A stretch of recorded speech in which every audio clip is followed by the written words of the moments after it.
This program is paid for by the friends and partners of Touching Lives. Welcome to the International Broadcast Ministry of Touching Lives with Dr. James Merritt. Here at Touching Lives, our mission is to touch the lives of the lost and enrich the faith of the found. And now, here is pastor, author, and speaker, Dr. James Merritt.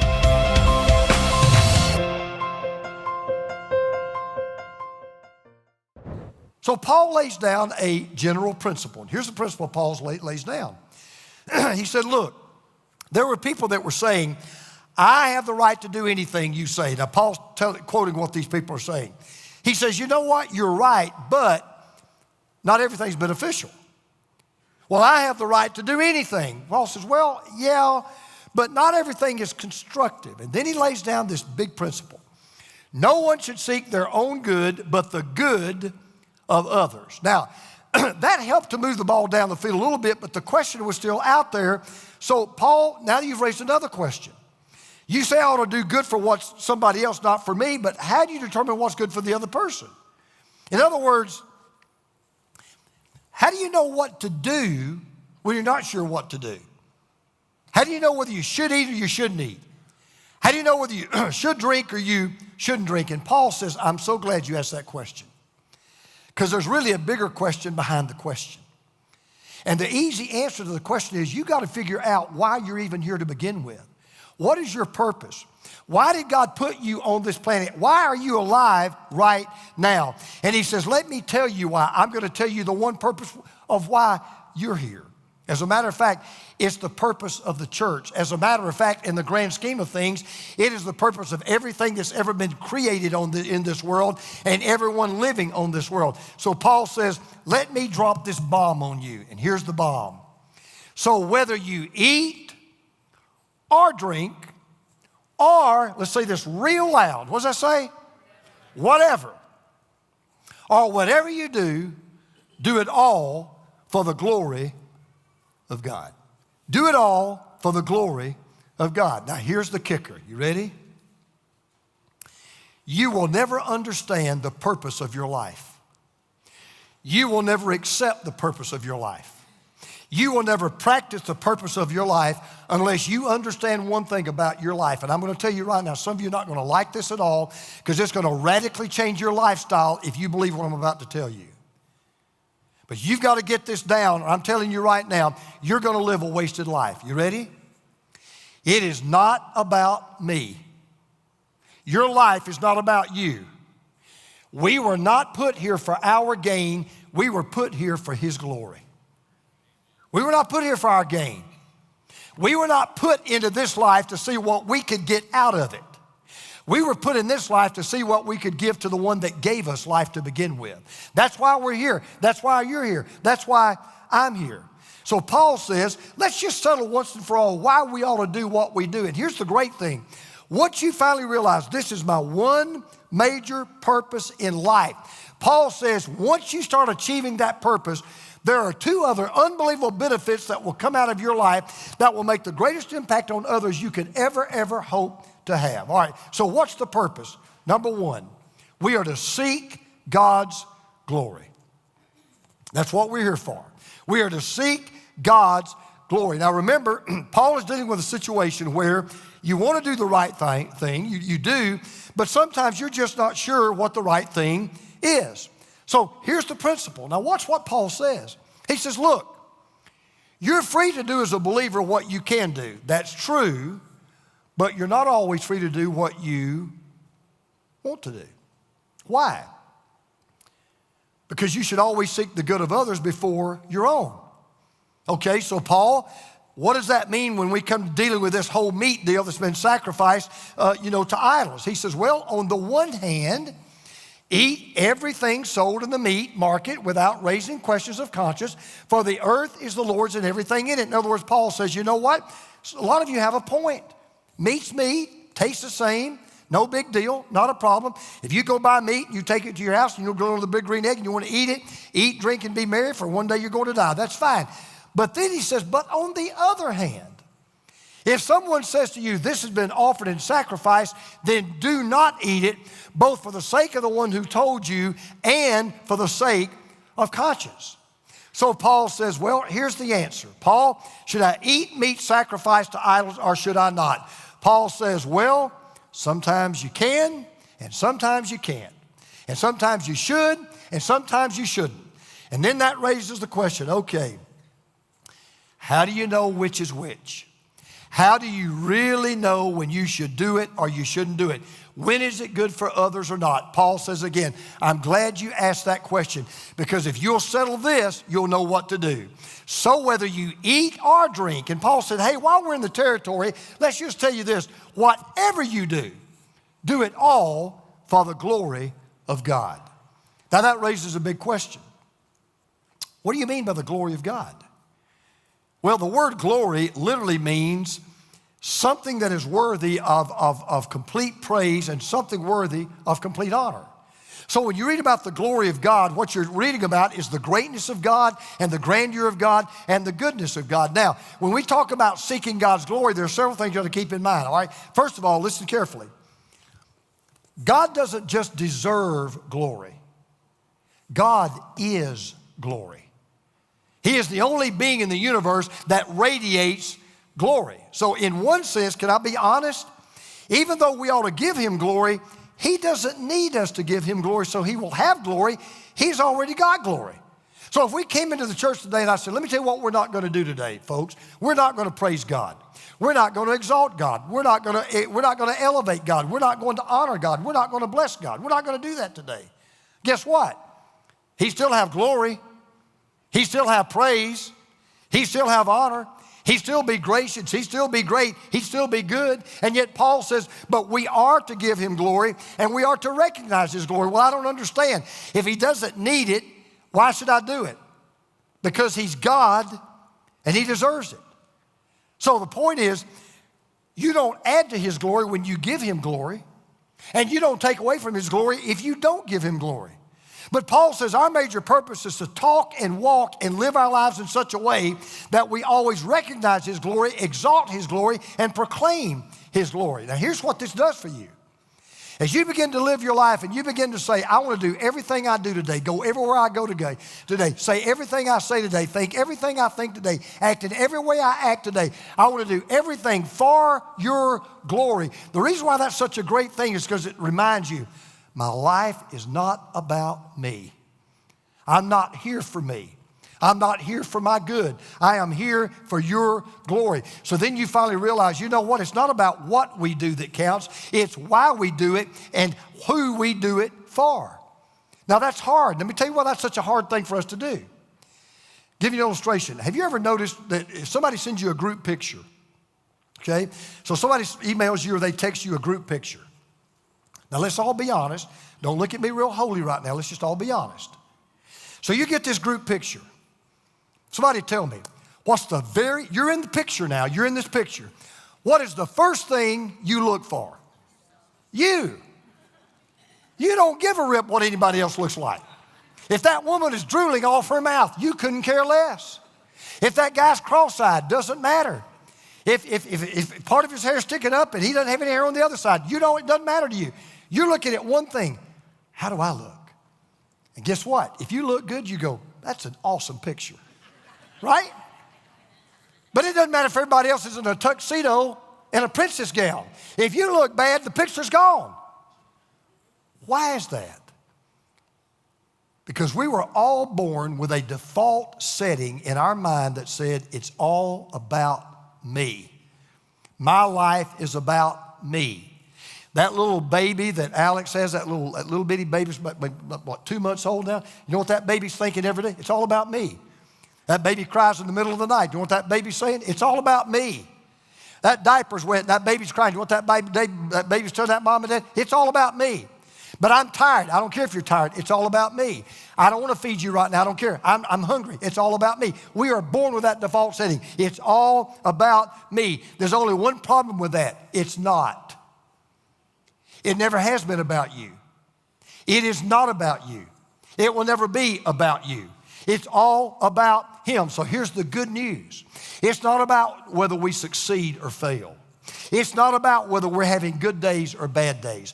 It's not about whether we're rich or poor. It's not about whether we're healthy or sick. It's not even about whether we live or die. That's not what life is all about. It is all about glorifying God no matter what's going on around us, behind us, before us, or above us. Anyway, anywhere, anytime, anyhow, whenever, wherever, Paul says we are to glorify God. Because the biggest question God's always asking us all the time is this: why? See, the biggest question we ask every day is what? So we get up, we have a to-do list. This is what I'm going to do today. We go to our work. This is what I need to do to be successful. I'm not saying anything wrong with that. I'm just simply telling you, God never asked the what question. God's always asking the why question. We're always worried about method. God's worried about motive. So let me just make this real practical. Why did you come to church today? I'm glad you did, but why did you come to church today? Check it off your do list? Feel guilty if you don't?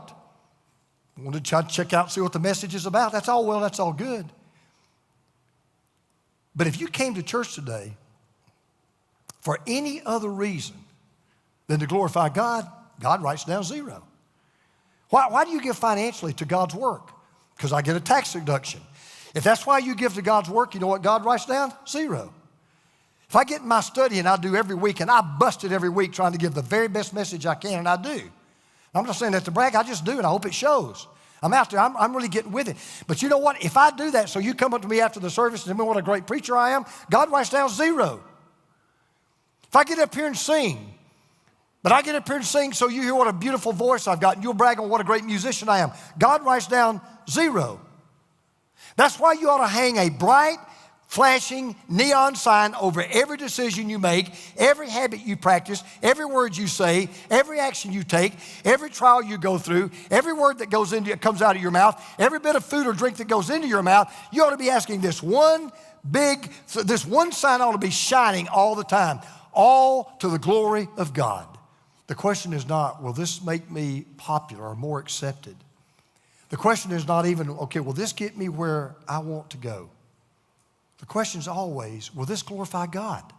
That's always going to be the question. And Paul said, that includes what you eat, it includes what you drink, it includes what you say, it includes what you hear, it includes what you see, it includes where you go. It is whatever. It includes everything, how you act, how you react. I'm just going to say this and move on. I got a strong feeling that there are a lot of lives that would be changed in this room, and those listening to me right now, I've got a strong feeling that if you were to decide right now, you know what? I'm going to spend the rest of my life doing everything I can to bring glory to my God. I'm going to do that. I got a strange feeling it would change the way some of you would handle your money. I got a strong feeling it would handle the way you relate to your wife or your husband. I have a strong feeling it might change the way you, even in your attitude of where you work and who you work for. I have a strong feeling it might have an effect on the kind of language that you use and the kind of words that you say. Because our major purpose is to seek God's glory. Now here's the good news. Paul said when you do that, there are 2 benefits that will just come out of your life that will enable you to have the greatest impact on other people you could ever hope to have. Because when you seek God's glory, here's what he says, then you'll share God's grace. You will share God's grace. Now, Paul just shares how, when you make, this is a beautiful thing. If you make up your mind, Lord, just for today, everything I do, I want to make sure I do it for your glory. You know what Paul says? He says, your life will be just like a rising tide. It will lift all boats. Because the more you glorify God, guess what? The more good you do to others and the more good you do for others. And Paul said, the greatest thing you can ever do for another human being, ever, is to share God's grace. So listen to what Paul says. He says, look, do not cause anyone to stumble with the Jews, Greeks, or the church of God, even as I try to please everyone in every way. For I'm not seeking my own good, but the good of many, so that they may be saved. Now, if you're listening carefully, you've probably already picked up something, and if you haven't, I'm going to share it with you. Paul is trying to tell us, when it comes to seeking the glory of God in your life, there's no neutral ground. You never get a vacation. You never say, okay, just for today, this is for me. You never ever get a break from that, particularly said in the way you conduct yourself in public. So Paul's been telling us in one of two ways every day, you will either be a stepping stone to the glory of God, or you're going to be a stumbling block to the glory of God. No neutral ground. Because whatever you do, you either do it for the glory of God or you don't. And then he says, by the way, when you do that, you won't cause Jews to stumble, you won't cause Greeks to stumble, and you won't cause the church of God to stumble. Now I want to ask you a question. Why did Paul refer to those three entities? Why did he say, hey, if you live for the glory of God, you won't cause Greeks, Jews, or the church of God to stumble? He was so brilliant when he said this, because what he just does for us is he describes the whole human race. Because there's only two kinds of people in this world, ethnically. Biblically speaking, there are only two ethnicities in the world. You know that, right? There are what? Jews. You're one or the other. I can tell every one of you that right now. You are either a Jew or a Gentile. There's only two ethnicities, Jews or Gentiles. Spiritually speaking, there are only two kinds of people in the world. You're either a part of God's church or you're not. It's that simple. So Paul says, here's the beautiful news. He said, when you are seeking God's glory, you will be sharing God's grace, and you won't be a stumbling block to anybody. You won't be a stumbling block to an unbeliever coming to Jesus, and you won't be a stumbling block to a believer who needs to get closer to Jesus. In other words, here's what Paul said. We may offend people when we give the gospel, but we should never offend people the way we live the gospel. And Paul says, when you are seeking the glory of God, you will be doing good for others. But Paul, wait a minute. How's that so good for other people? I get how it's good for God. I guess how it's good for me. How's that so good for other people? What does that do? And then he says this. This is my favorite part. He said, even as I try to please everyone in every way, for I am not seeking my own good, but the good of many. And then he lays this out. He drops this bomb. So that they may be saved. You want to seek God's glory? Yes, I do, Pastor. Can I tell you a good way to determine whether or not that's where you are in your life? Yeah, okay. Let me tell you. You'll know you're full of the glory of God when the greatest desire you have for every other human being is that they may be saved. If you're a Democrat, the greatest desire you ought to have for a Republican is that they be saved. If you're a Republican, the greatest desire you ought to have for a Democrat is they be saved. If you're a conservative, your greatest desire ought to be for a liberal, that liberal gets saved. If you're a liberal, your greatest desire for a conservative ought to be that conservative gets saved. Your greatest desire for your husband, your wife, your kids, your next door neighbor, your boss, your employees, your greatest desire for all of them is they may be saved. You know why? Because nothing brings more glory to God than when we share God's grace and somebody receives God's grace. And that's why Paul said, when you seek God's glory, you will share God's grace. I don't know how many of you are Star Wars nerds. I'm not. I like Star Wars. I've seen, all the movies. I'm not a nerd. I don't know that much about it. But if you're a nerd, you'll know this name. If you're not, you won't. The name is Biggs Darklighter. How many of you know the name Biggs Darklighter? How many of you know that name? All right, we have some nerds in the room, okay? So you know Biggs Darklighter. I never heard of this guy. How many of you know the name Luke Skywalker? Okay, so everybody knows Luke Skywalker. Well, guess what? If it had not been for Biggs Darklighter, we wouldn't even know who Luke Skywalker was. If it weren't for Biggs Darklighter, Star Wars would have never been made. It would have stopped before it ever got started. You say, what do you mean? Biggs Darklighter was known as Red 3. He was the X-Wing fighter pilot. They're fighting Darth Vader. They're going down this canyon, and they're getting fired at, and they're firing on Darth Vader. And he's flying right alongside Luke Skywalker's aircraft. Well, at the last moment, Darklighter, he sees that Darth Vader has locked his laser onto Luke Skywalker's jet. At the last moment, he thrusts his spacecraft between Luke and the Imperial aircraft, and instead of Luke Skywalker getting destroyed, he gets destroyed. Instead of Luke Skywalker dying, he dies. He's a hero. Guess what? Do you know how long his role lasted in that movie? 90 seconds. That's it. 90 seconds. He's got a small part. I mean, can you imagine you're Biggs Darklighter? Hey, we want to hire you for this movie. What am I going to do? Die? Really? How long will I be in? 90 seconds. Seriously? Yeah, but you are so important because without you, we don't even know who Luke Skywalker is. You say, what's that got to do with me? In the story of life, I hate to burst your bubble. In the story of life, excuse my grammar, I want to emphasize this. You ain't Luke Skywalker. Jesus is Luke Skywalker. You're Biggs. You're just a small part in the story. You just have a minor role to play, but it is a very important role. And here's the point. The story of your life is not about you. The story of your life is to be about Him. The movie is not about us. It is about Him. You know what our part is in the grand story of life? Can I tell you, everybody listening? If you're listening, wave at me. Everybody listening? Do you know what your part is in the story of your life? It's to get His story told, not yours. That's our part. That's why we're here for. We are to seek God's glory. And how do you do that? When you seek God's glory, you share God's grace. I'll tell you why I want to glorify God. Not so people will brag on my life. Not so people will think I'm some great pastor or some great preacher or some great this or some great that. You know why I want to glorify God? Because I desire that people are saved. So, you seek God's glory. You share God's grace. And then Paul says, let me tell you one other thing that will then happen. He said, you will show God's goodness. Now watch this. We'll wrap this up. One of the things about the Bible I want to teach you, and it's kind of unfortunate, but when they first wrote the Bible, when the Bible was first written on scrolls, they didn't have chapter divisions. They didn't have verse separations. That was kind of for, convenience reading. So every scholar I've read after, and I agree, I believe there's a mistake. I believe the first verse of chapter 11 really ought to go with the last verse of chapter 10.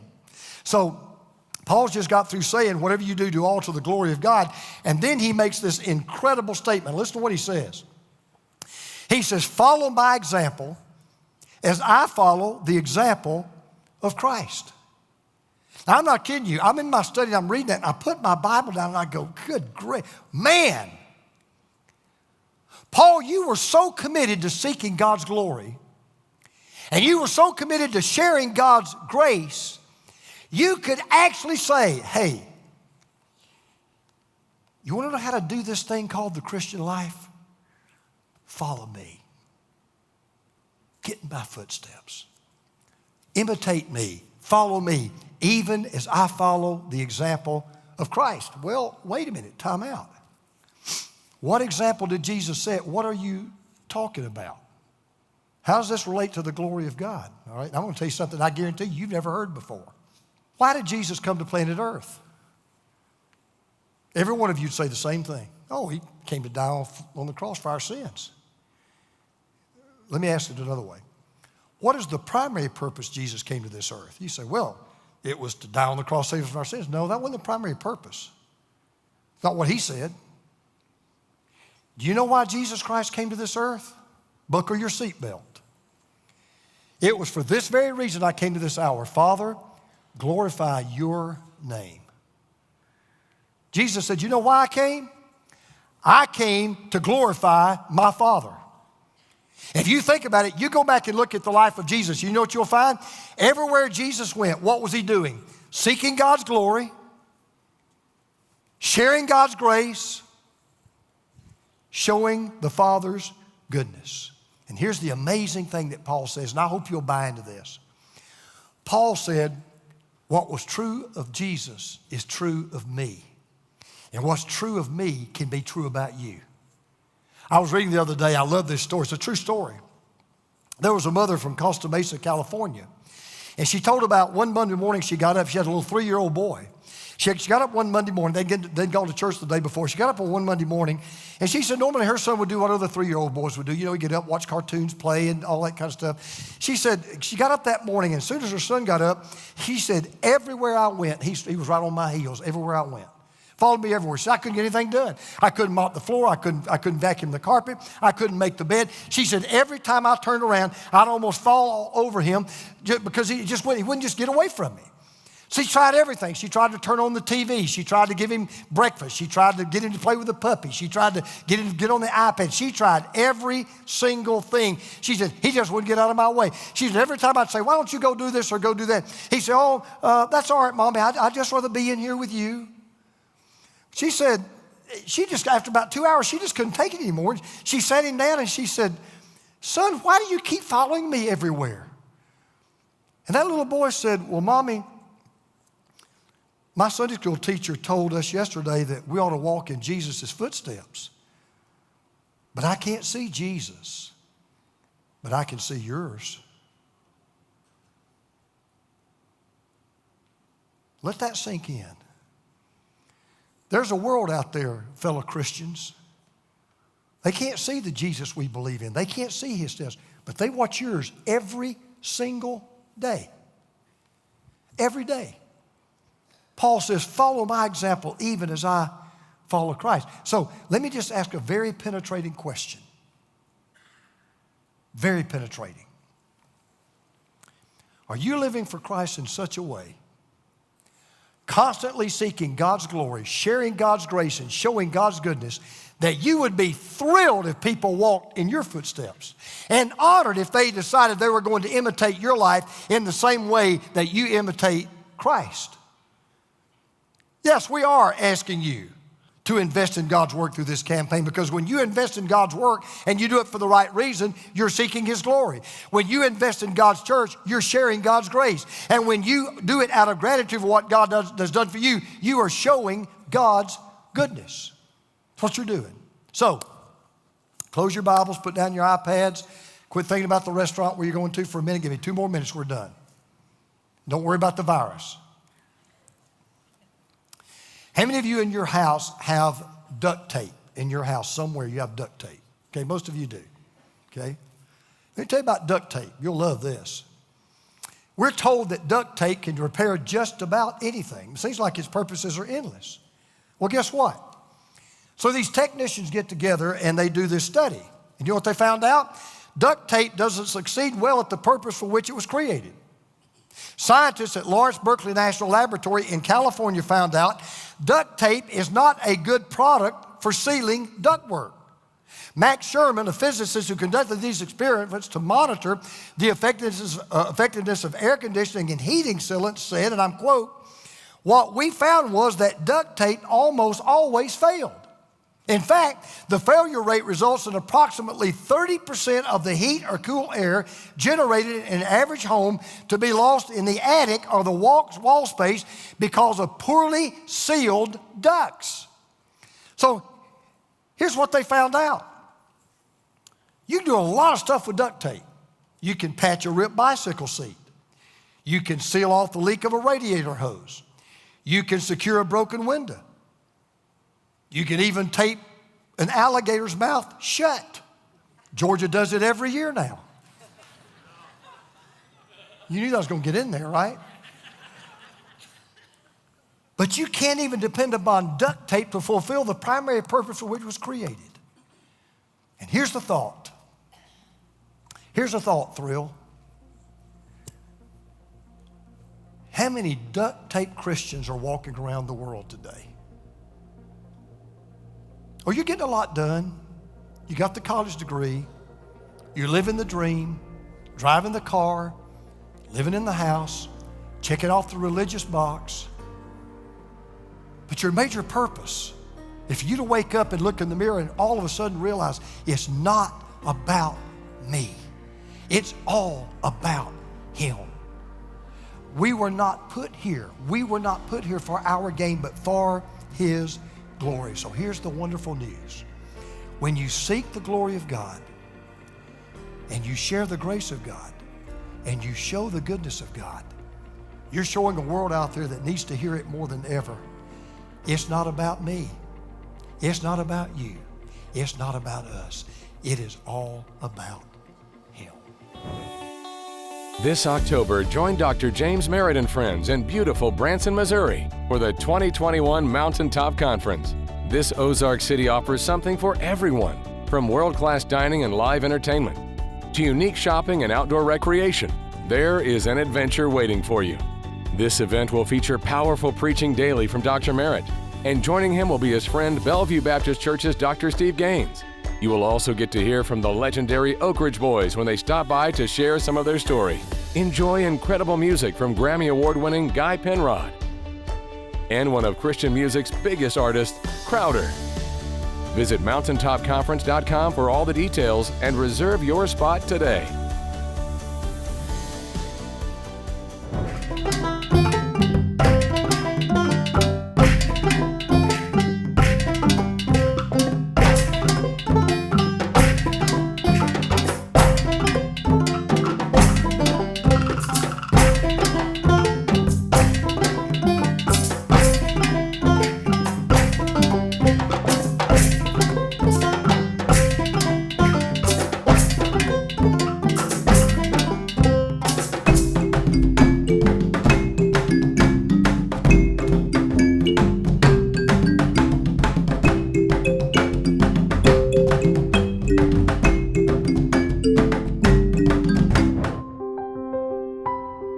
Touching the lives of the lost and enriching the faith of the found.